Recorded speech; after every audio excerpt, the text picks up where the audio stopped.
Mais comment réussir sur Internet? C'est une question qu'on me pose tout le temps et on me dit, bah tiens, voilà, je veux trouver des clients, je veux monter un business, comment il faut faire? Est-ce qu'il faut monter un blog? Est-ce qu'il faut aller sur Facebook? Il faut aller sur Twitter? En fait, il n'y a pas une réponse, il y en a plusieurs. Il n'y a pas un seul moyen de réussir sur Internet, il y en a plusieurs. C'est véritablement selon vos forces, vos compétences, vos spécificités. Si vous êtes super bon sur Facebook, continuez sur Facebook. Si vous avez un très bon relationnel, continuez les relationnels, les DEJ, etc. Moi, je connais plusieurs personnes qui utilisent en fait Twitter parce qu'ils commentent, ils échangent, etc. D'autres personnes qui me disent, moi, c'est mon réseau, moi, c'est le bouche à oreille, moi, c'est le BNI parce que je vais à des réunions BNI le matin.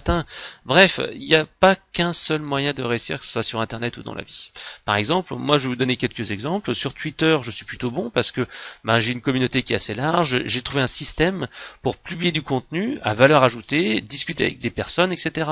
Parce que ça convient bien à ma personnalité, à ma manière de travailler.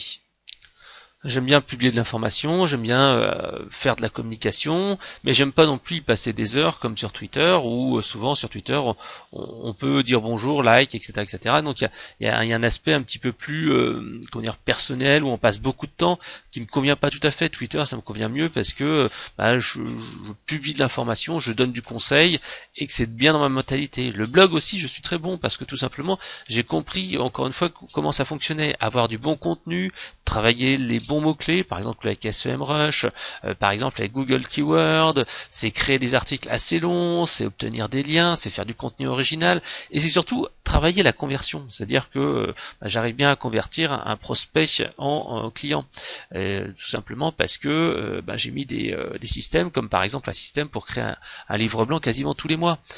J'ai également commencé à mettre en place un système où je vais vendre un produit différent tous les mois sur mon site web. C'est parce que en fait j'ai bien pris en compte le système, je sais comment l'utiliser et j'optimise un maximum. Trop de personnes en fait ce qu'elles font, c'est qu'elles regardent sur internet, elles voient une nouvelle formation, une nouvelle méthode, un article de blog, on leur dit tiens, maintenant c'est Twitter, maintenant c'est Facebook, maintenant c'est Pinterest, maintenant c'est LinkedIn, etc., etc. Et elles se jettent là-dessus. Or en fait, ce qu'il faut faire, c'est prendre une méthode, essayer véritablement de voir si elle convient, si elle vous convient, essayer de l'optimiser, l'exploiter à 100%. Toutes ces méthodes-là n'arrivent pas en un jour. Si vous dites tiens, il y a une nouvelle méthode, je m'y mets une semaine, non, c'est pas ça qu'il faut faire. Il faut véritablement aller au fond des choses, passer du temps. Par exemple, au niveau des podcasts, j'ai commencé à utiliser la méthode. Il y a pas mal de gens aux États-Unis qui se voient les podcasts, c'est super, c'est génial.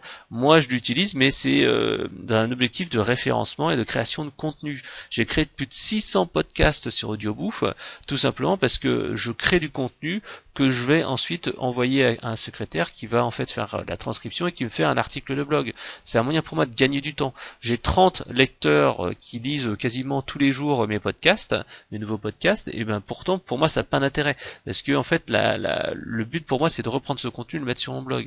Ce qui est important c'est de mettre en place un système. Pour moi les podcasts servent surtout à ça. En revanche, c'est vrai que je suis en train de travailler de nouvelles choses. Par exemple sur YouTube, pour l'instant je sais que je ne suis pas très bon et je vais tester de nouvelles stratégies. Par exemple, j'ai essayé de publier beaucoup de vidéos récemment, des vidéos courtes, parce que plus on fait de vidéos, plus on a de vues, parce que j'ai constaté que en moyenne une vidéo faisait à peu près tout le temps le même vue, sauf des vidéos exceptionnelles, vidéos virales, mais en fait si vous faites 10 vues en moyenne par vidéo, toutes vos vidéos feront encore une dizaine de vues.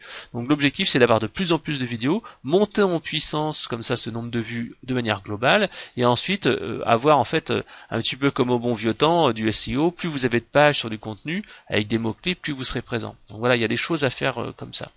Sur YouTube aussi, je travaille sur les miniatures. Je mets toujours des miniatures avec un visuel beaucoup plus clair. Là, je vais mettre des boutons à l'action. J'ai revu aussi mon générique de fin.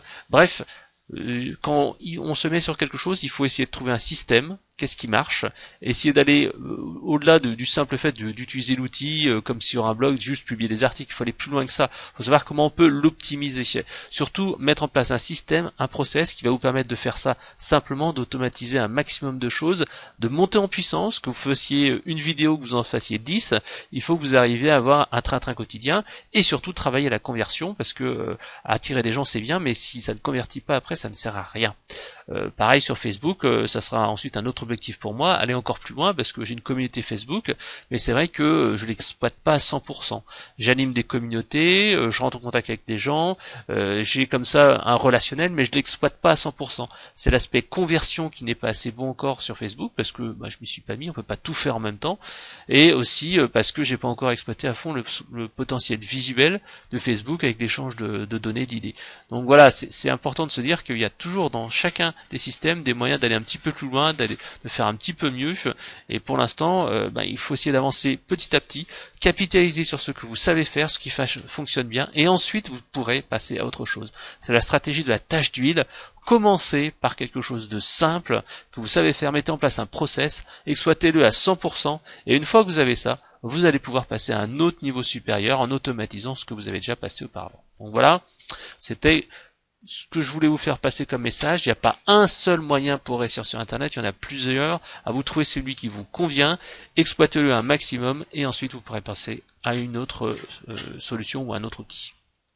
J'espère que vous avez aimé cette vidéo. N'hésitez pas à vous abonner pour avoir plus de conseils sur la prospection, la vente, la fidélisation. Cliquez simplement sur le bouton je m'abonne. Si vous voulez aller plus loin, je vous propose d'aller sur conseilmarketing.com et vous pourrez télécharger des dizaines de guides, puisqu'en fait j'ai écrit de nombreux livres, par exemple ici les 112 secrets des as de la vente, un livre pour apprendre à contrer ses concurrents sur AdWords et en référencement naturel, mais également sur les médias sociaux, un mini guide 30 minutes pour devenir un pro du networking. Je vous mets également un petit guide sur les secrets de l'emailing, vous verrez c'est assez intéressant. J'ai listé également les 150 meilleurs outils marketing pour les PME et les freelances, des outils gratuits en grande partie avec quelques outils payants. Ensuite un mini guide qui vous donnera en un mois les clés pour améliorer votre référencement. J'ai rassemblé 102 conseils. Et enfin, si vous êtes community manager, un guide qui vous donnera les trucs et astuces des meilleurs pros du secteur. Alors rendez-vous sur conseilmarketing.com.